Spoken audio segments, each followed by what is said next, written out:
अरे ओ सांभा, कितना टाइम हो गया हमको रिलीज हुए? पूरे 50 साल सरकार। सुना, पूरा 50 साल। 15 अगस्त 1975 मुंबई के मिनर्वा थिएटर में एक फिल्म लगी थी जिसने ना सिर्फ सिनेमा के पर्दे को बल्कि पूरे हिंदुस्तान की धड़कनों को भी बदल कर रख दिया। आज से ठीक 50 साल पहले एक फिल्म आई थी, पर ये महज एक फिल्म नहीं थी, ये एक धमाका था, एक क्रांति जिसने हर किरदार को क्लासिक, हर डायलॉग को अमर और हर फ्रेम को इतिहास बना दिया। कितने आदमी थे? तुम्हारा नाम क्या है बसंती? जो डर गया समझो मर गया। ये डायलॉग्स आज भी हम सबके दिमाग पर छपे हुए हैं। और अब जब शोले अपने 50 साल पूरे करने जा रही है तो हम ला रहे हैं एक खास पॉडकास्ट जिसमें हम खोलेंगे इसके पर्दे के पीछे की कहानियां, वो कहानियां जो आपने शायद ही कहीं सुनी हो। आर.डी. बर्मन की धुनें, सलीम जावेद की कलम और रमेश सिप्पी की सोच, और साथ ही दिग्गज कलाकारों की जबरदस्त एक्टिंग का जादू, सब होगा इस सफर में। तो तैयार हो जाइए क्योंकि अगला स्टेशन है रामगढ़, और ये सफर आपको सीधा लेकर जाएगा उस फिल्मी इतिहास में जिसने हमें सिखाया दोस्ती क्या होती है, बहादुरी क्या होती है और क्लासिक सिनेमा किसे कहते हैं। हाँ बाबूजी, कहाँ जाओगे? बेलापुर, नामपुर, फतेहगढ़, रामगढ़, कहाँ जाना है बोलो? यूं के हम भी रामगढ़ ही जाएंगे। हाँ तो चलो, मैंने कब मना किया? दोस्तों, शोले जैसी फिल्म अचानक नहीं बनती, उसका एक बीज होता है, एक ख्वाब होता है और बहुत सारी जद्दोजहद होती है। और आज हम जानेंगे कि वो ख्वाब कैसे बोया गया। साल था 1973। रमेश सिप्पी जो अंदाज और सीता और गीता जैसी हिट फिल्में बना चुके थे, अब कुछ ऐसा करना चाहते थे जो हिंदी सिनेमा में पहले कभी ना हुआ हो। वो एक ऐसी फिल्म बनाना चाहते थे जो एक्शन, इमोशन, ड्रामा, म्यूजिक सबको एक साथ जोड़े। और उसी वक्त उनकी मुलाकात हुई दो नामों से जो आज भी स्क्रिप्ट राइटिंग की दुनिया के बेताज बादशाह माने जाते हैं, सलीम जावेद। ये हाथ नहीं, फांसी का फंदा है। सलीम जावेद ने उन्हें एक कहानी सुनाई। एक गांव, दो दोस्त, एक खौफनाक डकैत और एक बदले की आग। शोले का बीज वहीं बो दिया गया था। लेकिन दोस्तों, ये महज कोई बदले की कहानी नहीं थी। रमेश सिप्पी चाहते थे कि ये फिल्म वेस्टर्न हो, लेकिन भारतीय दिल के साथ। उनके दिमाग में चल रही थी हॉलीवुड की फिल्में जैसे द मैग्निफिसेंट सेवन और once upon a time in the west. लेकिन सलीम जावेद उसे पूरी तरह एक देसी जामा पहना कर लाए। उन्होंने एक ऐसी स्क्रिप्ट लिखी जिसमें दोस्ती थी, डर था, रोमांस था और सबसे बड़ी बात, जबरदस्त किरदार थे। अगर बात करी जाए लोकेशन की, तो जब शोले की स्क्रिप्ट फाइनल हुई तो सवाल उठा, रामगढ़ कहाँ बनेगा? रमेश सिप्पी और आर्ट डायरेक्टर कोई रेडीमेड लोकेशन नहीं चाहते थे। उन्हें चाहिए था एक गांव जो वेस्टर्न फिल्म की लोकेशन जैसा लगे लेकिन भारतीय दिखे। हाँ, ये रही ठाकुर साहब की हवेली। यूं की कमाल हो गया, तुम लोगों की बातों में रास्ते का पता ही नहीं चला। हाँ, हमें जरा बात करने की आदत ज्यादा है। ये रहा तुम्हारा 1.5 रुपया। यूं कि तुम आदमी अच्छे हो, इसलिए तुमसे पैसा तो लेना नहीं चाहिए, लेकिन अगर घोड़ा घास से दोस्ती कर ले तो खाएगा क्या? इसलिए हम ये 1.5 रुपया ले लेते हैं। बहुत मेहरबानी आपकी। और पूरे भारत में खोज करने के बाद उन्होंने ढूंढ निकाला रामनगर, जो कि बेंगलुरु से करीब 50 किलोमीटर दूर एक चट्टानी इलाका था, जिसकी घाटियां और सूखी पहाड़ियां बिल्कुल वैसी थी जैसी रमेश सिप्पी को चाहिए थी। और वही बन गया रामगढ़। और इस फिल्म के लिए गांव का पूरा सेट बनाया गया था। पुलिस चौकी, मंदिर, पानी की टंकी जिस पर वीरू बाद में चढ़कर सुसाइड करने वाला था, ये सब रियल लोकेशन पर खड़े किए गए थे। आज भी आप वहां जाकर शोले हिल देख सकते हैं। इस फिल्म की वजह से वो गांव टूरिज्म का एक ऐतिहासिक स्थल बन चुका है। अटेंशन! हम अंग्रेजों के जमाने के जेलर हैं। जेल का कोना कोना छान मारो। आधे इधर जाओ, आधे इधर जाओ, और बाकी हमारे साथ आए। तो आपने अभी तक जाना कि कैसे शोले का आइडिया जन्मा, कैसे एक सपना सलीम जावेद और रमेश सिप्पी की सोच से भारतीय सिनेमा की सबसे बड़ी हकीकत बना। लेकिन इस सपने को जिन चेहरों ने अमर किया वो थे उसके किरदार, उनकी भी अपनी कहानी है। और अगर किरदारों की बात की जाए तो सबसे पहले तो जय और वीरू का ही नाम आता है, जिनकी दोस्ती की मिसाल आज भी दी जाती है। जरा सोच, शादी के बाद एक घर होगा, घर तो तेरा होगा, एक बीवी होगी, तेरी होगी, 7-8 बच्चे होंगे, तेरे होंगे, पर चाचा चाचा तो तुम्हें बोलेंगे ना। प्यार से तुम्हारी गोद में खेलेंगे, तुम्हारे कंधों पे झूला झूलेंगे और तोतली जुबान में बोलेंगे, ताता ताता हमको कहानियां सुनाओ। यानी शादी के बाद तेरे घर में मुझे आया की नौकरी मिलने वाली। बात अगर की जाए जय के कैरेक्टर की, तो शुरुआत में ये रोल शत्रुघ्न सिन्हा करने वाले थे, जो किन्हीं कारणों की वजह से ये नहीं कर सके और ये रोल चला गया अमिताभ बच्चन के पास। वैसे अमिताभ बच्चन उस समय जंजीर और अभिमान जैसी कुछ हिट्स दे चुके थे, पर सुपरस्टारडम अभी दूर था। रमेश सिप्पी थोड़े हेजिटेंट थे, लेकिन राइटर्स के कहने पर अमिताभ बच्चन को जय बना दिया गया, वो किरदार जो बिना ज्यादा बोले दिल जीत लेता है। और अगर बात करें वीरू के कैरेक्टर की, तो धर्मेंद्र अपने रोल से बहुत ज्यादा खुश थे। पहला इसलिए क्योंकि वो रोल काफी क्राउड प्लीजिंग था, और दूसरा इसलिए क्योंकि हेमा जी के साथ उन्हें स्क्रीन शेयर करने का मौका मिल रहा था, जिनसे वो उस समय कुछ ज्यादा ही प्रभावित थे। और यहाँ तक कि धर्मेंद्र जी लाइट बॉय को कुछ एक्स्ट्रा पैसे दे दिया करते थे, ताकि वो सीन में कुछ ना कुछ गड़बड़ी कर दे और धर्मेंद्र जी को हेमा जी के साथ थोड़ा और एक्स्ट्रा टाइम स्पेंड करने को मिल जाए और वो उन्हें इम्प्रेस कर सके। क्योंकि ये कौन बोला? ये हम बोल रहे हैं। प्रभु, तुम चमत्कार हो गया। हमने तुम्हारे लिए वर ढूंढ लिया है कन्या। एक ही सोमवार में ढूंढ लिया? वाह प्रभु, क्योंकि तुमने सोचा है तो ठीक ही सोचा होगा। वर का नाम है वीरू। वीरू? प्रभु, ये मेरी जिंदगी का सवाल है, जल्दी से काम मत लेना, भले 4 सोमवार और लग जाए। है देखने में तो ठीक है, लेकिन सारा बहुत होशियारी मारता है। भाई इतना सब करने के बाद आखिरकार रियल लाइफ में भी बसंती और वीरू यानी कि हेमा जी और धर्मेंद्र जी की शादी हो ही जाती है। अब जय और वीरू के सामने है एक खौफनाक विलन, जिसका नाम है डाकू गब्बर सिंह। पहले ये रोल डैनी डेंजोंगपा को ऑफर किया गया था, जो रमेश सिप्पी की फिल्म रखवाला में काम कर चुके थे। लेकिन डैनी को उस समय फिरोज खान की फिल्म धर्मात्मा की शूटिंग के लिए अफगानिस्तान जाना था, इसलिए डैनी के हाथ से ये रोल चला गया। अब गब्बर तो चाहिए था, वो भी कम टाइम में। तो सलीम साहब ने जावेद साहब से कहा कि आप एक थिएटर आर्टिस्ट की बात किया करते थे जिसका नाम अमजद खान था, और आपने उसकी काफी तारीफ की थी, क्या उसे कास्ट किया जा सकता है? तो फिर अमजद खान का ऑडिशन हुआ, और पहले तो उनकी आवाज फिल्म मेकर्स को कैरेक्टर के हिसाब से काफी सॉफ्ट लगी थी, लेकिन फिर भी उन्हें रख लिया गया और अमजद ने वो कर दिखाया जो इतिहास बन गया। गब्बर सिंह के डायलॉग्स की डबिंग दोबारा करवाई गई ताकि उनकी आवाज में रॉनेस और क्रूरता बनी रहे। बहुत जान है तेरे हाथों में, ये हाथ हमको दे ठाकुर। दोस्तों, एक फिल्म को आइकॉनिक बनाने के लिए स्क्रीन प्ले, म्यूजिक और टेक्निकल क्राफ्ट जरूरी है, लेकिन जो उसे अमर बनाते हैं वो हैं उसके किरदार और उन्हें निभाने वाले कलाकार। और शोले के इन्हीं किरदारों ने एक ऐसी मिसाल कायम की है जिसकी बराबरी करना आज भी आसान नहीं है। और इन सभी कलाकारों को एक धागे से बांधने वाला नाम है रमेश सिप्पी, एक डायरेक्टर जो परफेक्शन के पीछे इस हद तक चला गया कि एक सीन को शूट करने में 3 साल लगा दिए और एक डायलॉग को परफेक्ट बनाने के लिए 40 बार रिकॉर्ड कराया।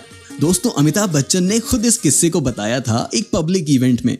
फिल्म का वो सीन जहां जय माउथ ऑर्गन बजा रहा है और जया भादुरी ऊपरी मंजिल पर लैंप जला रहे हैं, वो 3 साल में जाकर पूरा हुआ। क्यों? क्योंकि रमेश सिप्पी को चाहिए थी सूरज की एकदम परफेक्ट नेचुरल लाइट जो रोज ढल जाती थी, बदल जाती थी।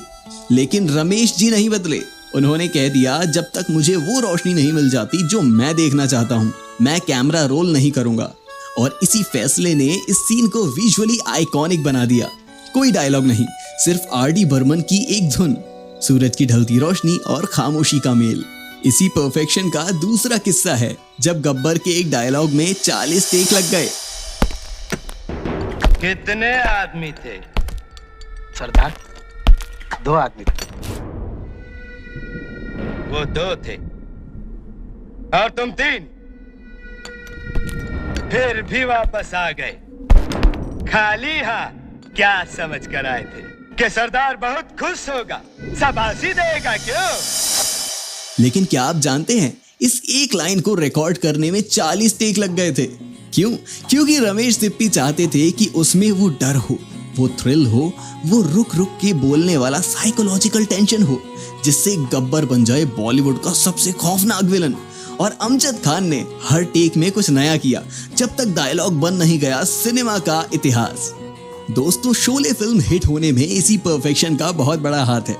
यही वजह थी कि शोले के किरदार संवाद बोलते ही नहीं थे, बल्कि वो जीते भी थे।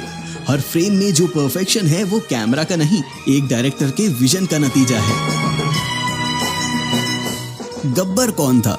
ये सवाल अगर मैं आपसे पूछूं तो आप कहेंगे शोले का डाकू। लेकिन क्या आप जानते हैं कि गब्बर सिंह बॉलीवुड का पहला विलन था जिसे ब्रांड्स ने आइकन बना दिया। एक समय ऐसा था जब एक नामी कंपनी ने गब्बर सिंह के रोल में अमजद खान को एक टीवी कमर्शियल में लिया, जहां वो गब्बर स्टाइल में बिस्किट खाते हुए नजर आए।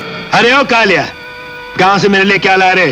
ये बिस्किट लाया सरदार। साल था 1975 और शोले के गब्बर ने ऐसा तहलका मचाया कि सिर्फ फिल्मी दुनिया ही नहीं, एडवर्टीजमेंट की दुनिया भी कांप गई। पहली बार किसी एडवर्टीजमेंट कंपनी ने सोचा कि अगर हीरो बिस्किट बेच सकता है तो गब्बर क्यों नहीं, और फिर बना एक आइकॉनिक एड जहां गब्बर ने अपने खौफनाक अंदाज में ऐसे बिस्किट खाया कि दुनिया केवल गब्बर की नहीं, उस बिस्किट की भी दीवानी हो गई।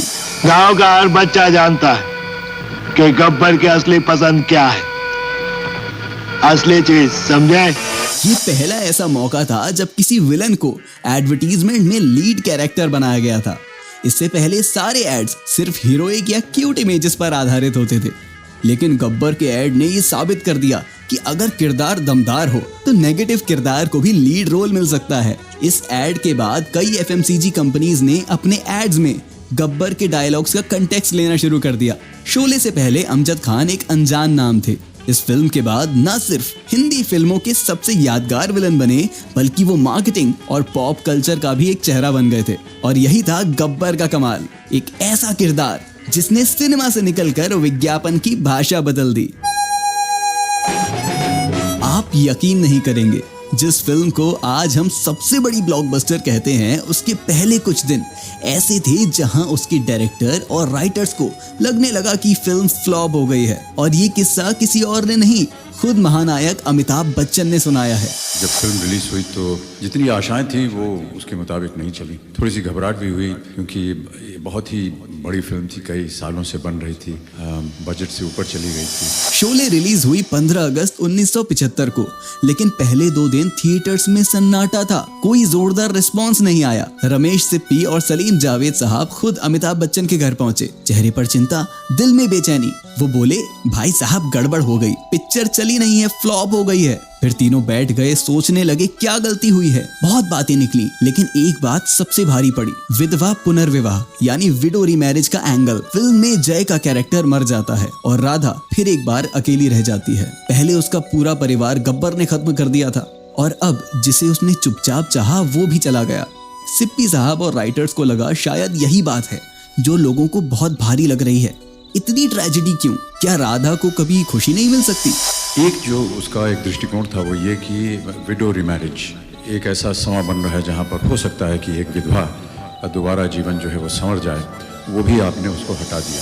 इसलिए डिस्कशन हुआ और ये तय हुआ कि क्यों ना जय को जिंदा रख दें और क्लाइमैक्स बदल दें, फिर से शूट करते हैं, नया एंगल डालते हैं।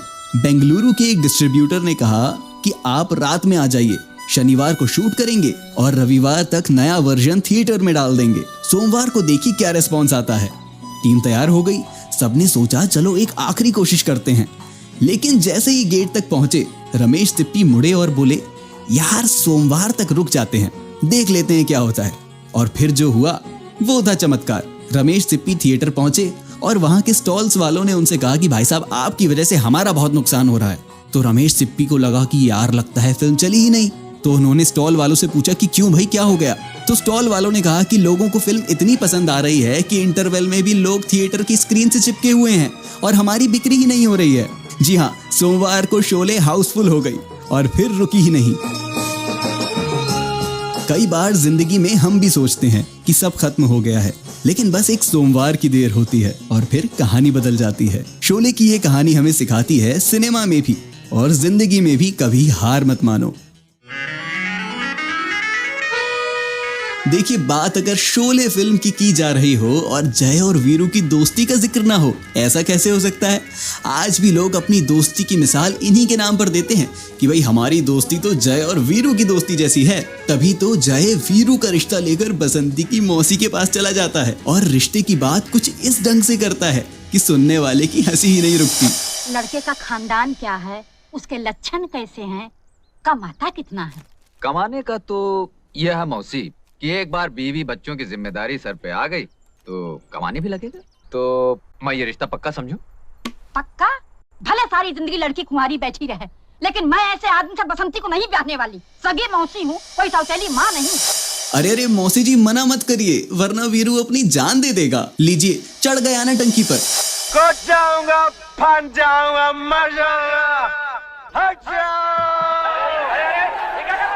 वही कर रहा हूँ भैया जो मजनू ने लैला के लिए किया था, रांझा ने हीर के लिए किया था, रोमियो ने जूलियट के लिए किया था।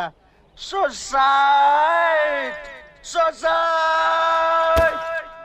1 2 3। ठहर जा, मैं तैयार हूँ। भाई मौसी जी तो मान गई, लेकिन दोस्तों प्यार में अगर रूठना ना हो तो मनाने का मजा कहाँ। और जब कोई हसीना रूठ जाती है तो एक गाना सबसे पहले दिमाग में आता है। कोई हसीना जब रूठ जाती है तो। इस गाने में रूठी हुई बसंती को मनाने के लिए वीरू यानी धर्मेंद्र तांगे पर चढ़कर गाना गाते हैं, डांस करते हैं और जब बसंती उन्हें तांगे से फेंक देती है तो उल्टी साइकिल भी चलाते हैं। लेकिन क्या आप जानते हैं कि केवल रियल लाइफ में ही नहीं, रियल लाइफ में भी धर्मेंद्र हेमा जी को मनाने के मूड में थे, क्योंकि सेट पर काफी दिनों से हेमा जी उनसे नाराज थी। भाई र्यूमर ये था कि एक रोमांटिक शॉट के रिहर्सल के दौरान धर्मेंद्र जी स्क्रिप्ट से हट के थोड़ी सी एक्स्ट्रा लाइंस बोल रहे थे और हेमा जी को ये पसंद नहीं आ रहा था। उन्हें लग रहा था कि उन्हें कोई सीरियसली नहीं ले रहा है और उन्होंने धर्मेंद्र जी से बात करना थोड़ा कम कर दिया। तो तांगे के ऊपर धर्मेंद्र जी का बसंती को मनाने का अंदाज बिल्कुल असली था और उसी वक्त हेमा जी की आंखों में भी एक हल्की सी मुस्कान आ गई। कैमरे के पीछे सबने देखा, बसंती पिघल रही थी और ये शॉट इतना परफेक्ट था कि कट बोलने के बाद रीटेक की जरूरत ही नहीं पड़ी।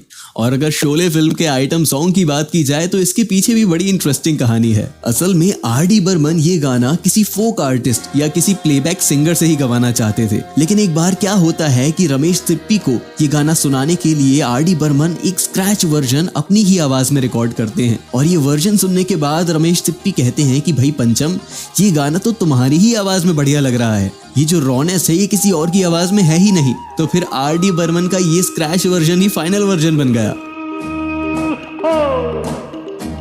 महबूबा महबूबा। असल में पहले इस गाने में डांस के लिए किसी और को कास्ट किया जाना था, लेकिन शेड्यूल इश्यूज की वजह से बात नहीं बनी और तभी एंट्री होती है the queen of cabaret Helen ji की। हेलन जी पहले थोड़ा हेसिटेंट थी क्योंकि उनका रोल फिल्म में सिर्फ एक सॉन्ग तक ही सीमित था, लेकिन जब उन्होंने आर.डी. बर्मन की आवाज में ये गाना सुना तो बस वो ही महबूबा बन गई। और अब वो गाना जो प्यार के साथ साथ सैक्रिफाइस, समर्पण, धैर्य सब दिखाता है। जी हाँ, मैं बात कर रहा हूँ इस गाने की।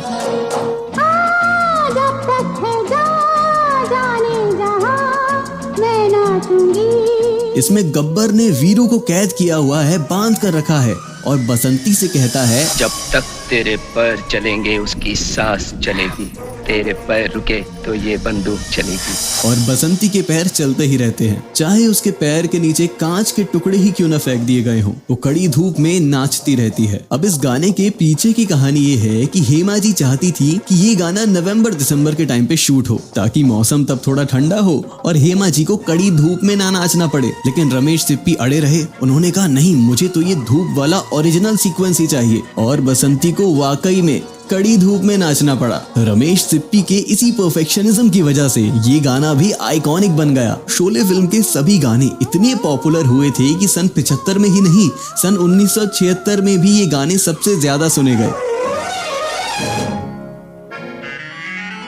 अगर हम बात करें ये दोस्ती हम नहीं तोड़ेंगे की, तो ये गाना तो दोस्ती का एंथम बन चुका है। पर इस फिल्म में इस गाने का एक सैड वर्जन भी है, जब जय वीरू की बाहों में अपनी आखिरी सांसें गिन रहा होता है और इसी दौरान वीरू को जय का डबल हेडेड कॉइन भी दिख जाता है, जिसकी वजह से वो हर टॉस जीत जाता था। और यहाँ वीरू की जान बचाने के लिए भी उसने इसी सिक्के का इस्तेमाल किया था, जिससे बसंती और वीरू को साथ में भाग जाने के लिए मजबूर कर दिया था। और उसी के बाद वीरू ये कहता है, जय, मेरी जान बचाने के लिए मुझे इतना बड़ा धोखा दिया है।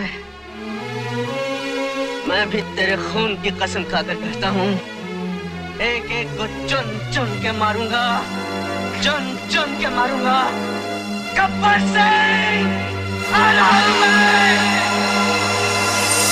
तो दोस्तों, अगर आप अभी तक हमारे साथ इस सफर में बने हुए हैं तो आपको लेके चलते हैं इस फिल्म के क्लाइमैक्स की ओर, जहां ठाकुर बलदेव सिंह गब्बर को पकड़ लेते हैं और उसे पुलिस के हवाले कर देते हैं। लेकिन क्या आप जानते हैं, ये क्लाइमैक्स जो हमने देखा वो फिल्म का असली क्लाइमैक्स था ही नहीं।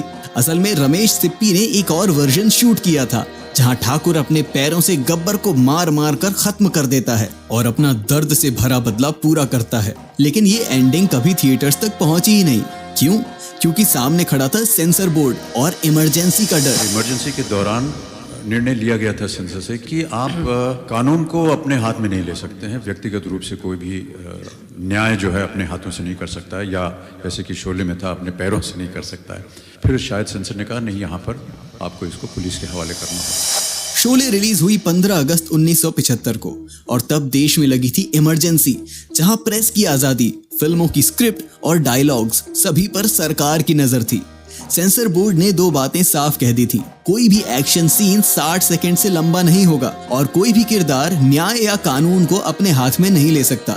यानी अगर ठाकुर गब्बर को मार देता तो ये संदेश जाता कि लॉ एंड ऑर्डर फेल हो चुका है, जो कि सरकार बिल्कुल नहीं चाहती थी। जो एक्शन क्लाइमैक्स रमेश सिप्पी ने शूट किया था उसमें कानून नहीं, इंसान का दर्द बोलता था। लेकिन सेंसर बोर्ड ने कहा justice must be delivered by the system, not by an individual. मजबूरी में रमेश सिप्पी को पूरा सीन फिर से शूट करना पड़ा, जहां जय की मौत के बाद ठाकुर गब्बर को मारने ही वाले होते हैं, लेकिन ठीक वक्त पर पुलिस आ जाती है। छोड़ दीजिए इसे, मुजरिम को सजा देना कानून का काम है। कई लोगों ने सवाल भी उठाया कि रामगढ़ जैसे वीरान गांव में पुलिस इतनी जल्दी कैसे पहुंच गई। इसका जवाब था सेंसर बोर्ड की मजबूरी, लॉजिक नहीं। तो दोस्तों, शोले का क्लाइमैक्स सिर्फ कहानी का नहीं, भारत की फिल्म राजनीति और समाज की सोच का भी आईना था। एक फिल्म जो खून मांग रही थी, उसे कानून ने थाम लिया और इसी वजह से शोले सिर्फ ब्लॉकबस्टर नहीं, एक जिम्मेदार सिनेमा का दस्तावेज भी बन गया। शोले सिर्फ एक फिल्म ही नहीं है, भारतीय सिनेमा की एक धरोहर है, जहां जय की खामोशी, वीरू की मस्ती, गब्बर का खौफ, बसंती की बकबक और ठाकुर की चुप्पी सबने मिलकर बना दिया भारतीय सिनेमा का अब तक का सबसे बड़ा मास्टरपीस। 50 साल बाद भी जब कोई कहता है कितने आदमी थे, तो हम मुस्कुराते हैं। जब कोई वीरू की तरह टंकी पर चढ़कर प्यार का इजहार करता है तो हम तालियां बजाते हैं, और जब जय की माउथ ऑर्गन गूंजती है तो हम आज भी थोड़ा उदास हो जाते हैं। शोले ने हमें सिर्फ डायलॉग्स नहीं दिए, उसने हमें यादें दी, रिश्ते दिए और वो एहसास दिए जो वक्त के साथ फीके नहीं पड़े बल्कि और चमक उठे। तो दोस्तों, आज की प्रस्तुति को यहीं विराम देते हैं, लेकिन वो अल्फाज, वो किरदार हमेशा हमारे साथ चलते रहेंगे, जैसे वीरू के साथ बसंती, जय के साथ उसका माउथ ऑर्गन और गब्बर के साथ वो खामोश डर। मैं हूं आपका दोस्त आरजे केशव, आप सुन रहे हैं रेडियो बूज, इसमें नशा है।